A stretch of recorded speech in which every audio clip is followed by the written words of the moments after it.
Happy Mother's Day from Good Ground Homestead. We are here today with a Mother's Day garden tour.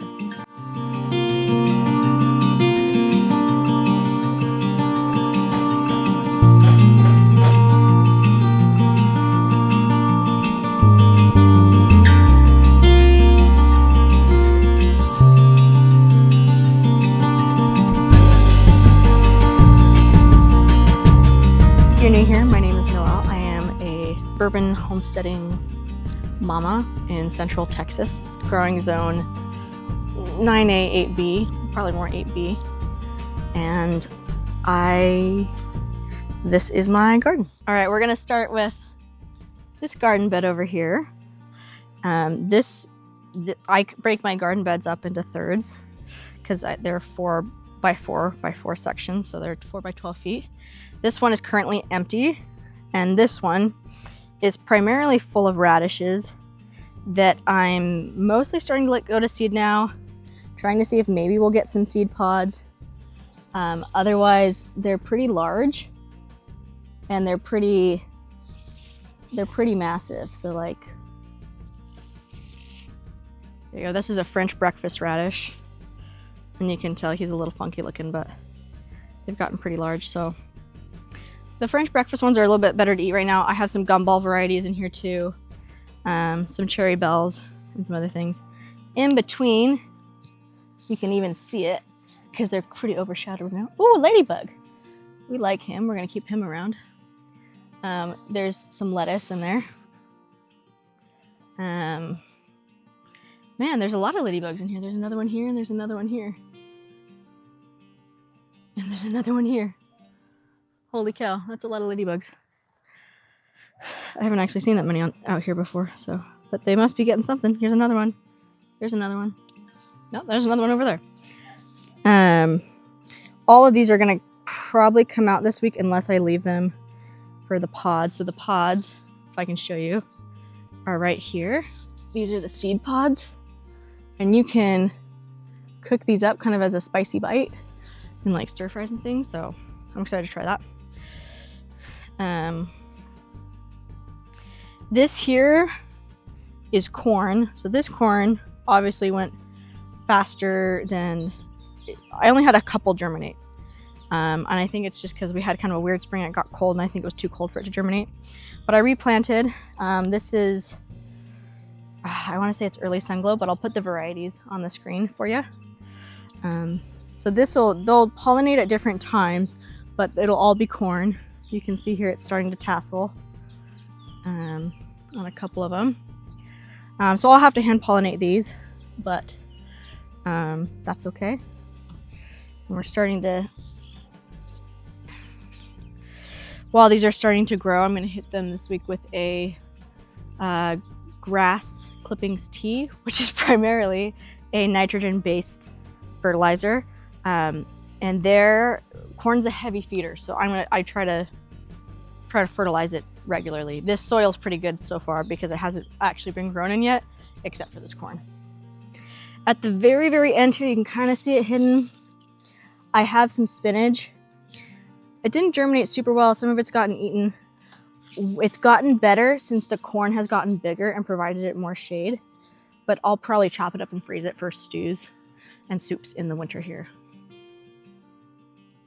And then we'll come back and we'll start on bed number 2. So bed number 2, our first third is primarily potatoes.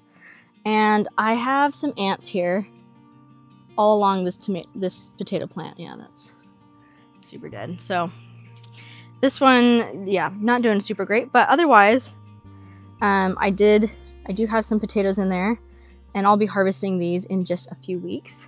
They had some flowers recently, and now they're not flowering anymore. So in Texas, your potatoes basically come out by the beginning of June. So, and these are just all Yukon Golds, and I haven't grown a ton of potatoes before, so excited to try this. I have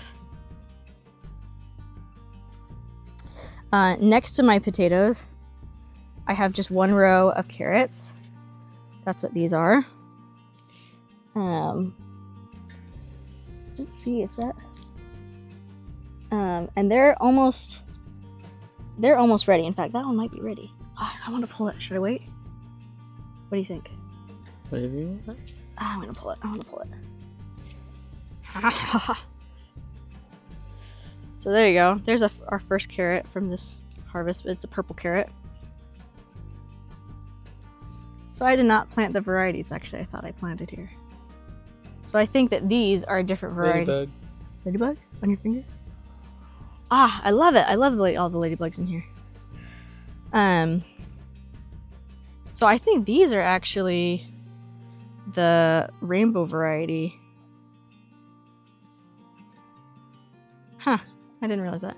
And then I have another row kind of on this side. This looks similar, but this is cilantro and not carrots. A lot of this I'm letting go to seed.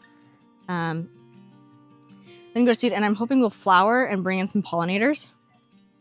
What is still good of it, though, is going to go into salsa this week. Somewhere in here was a Brussels sprout. It got way overcrowded by the cilantro, though. And then this here, this is a broccoli. I don't know if we're gonna get a head on it before it gets too hot. It hasn't. It really, my brassicas really struggled this year, but it is growing, so we'll see if maybe once I chop some of this down, if it gets bigger. I have another row of carrots here. Now I don't know if they're my rainbow variety or my my orange variety, but we'll see. This is all garlic here, and this is honestly looking great. I'm really excited about it. I think it's a California variety, but I'll put it on the screen. And I accidentally harvested one because I thought it was a weed. It just hadn't really bulbed, and that one already had like 5 or 6 bulbs on it, and it was one of my smaller ones. Some of these are looking really big, and I think they'll be really big bulbs of garlic. In the center, where I had 1 or 2 die over the winter, I added some carrots. And then down here on the end are my beets.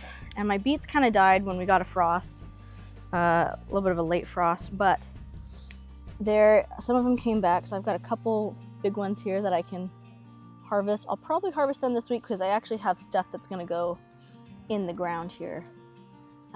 It might get replaced by like some cucumbers and things.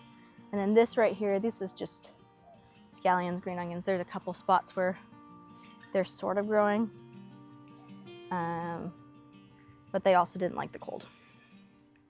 And that's bed number 2. We'll come back to the beginning over here. This is bed number 3, and this is bed number 4, and they're almost completely tomatoes, peppers, and eggplant. So for tomatoes, I have yellow pear, San Marzano, Amish paste, red cherry, beefsteak, and I think one other variety. And then I have primarily Hungarian wax peppers, because almost all of my Hungarian wax peppers germinated really well. And I've got a couple cayennes and a couple jalapenos. And then I might wait till later to plant some like California Wonder or other bell pepper type things. And then most of these are indeterminate tomatoes, and I will trellis most of them, but I haven't actually even come in and done any pruning yet, and I haven't put my trellis in.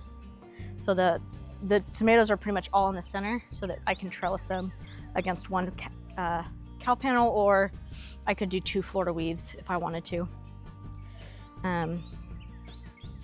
Back here on the end here, and they're looking a little sad because they got transplanted here, but I've got, what are these? These are Market More cucumbers. I was definitely late in getting them into the ground, but I'm hoping that they come back and will give me at least a few cucumbers. And I've got a couple Boston pickling cucumbers that are going to go in this neighboring bed here. So bed number 4, same thing, pretty much all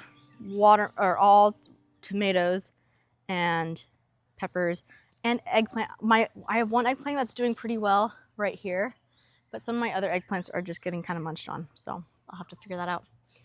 On this far side, I have sugar baby watermelons. I've never grown watermelon before. I've never lived somewhere where you could grow watermelon, so I'm really excited about that.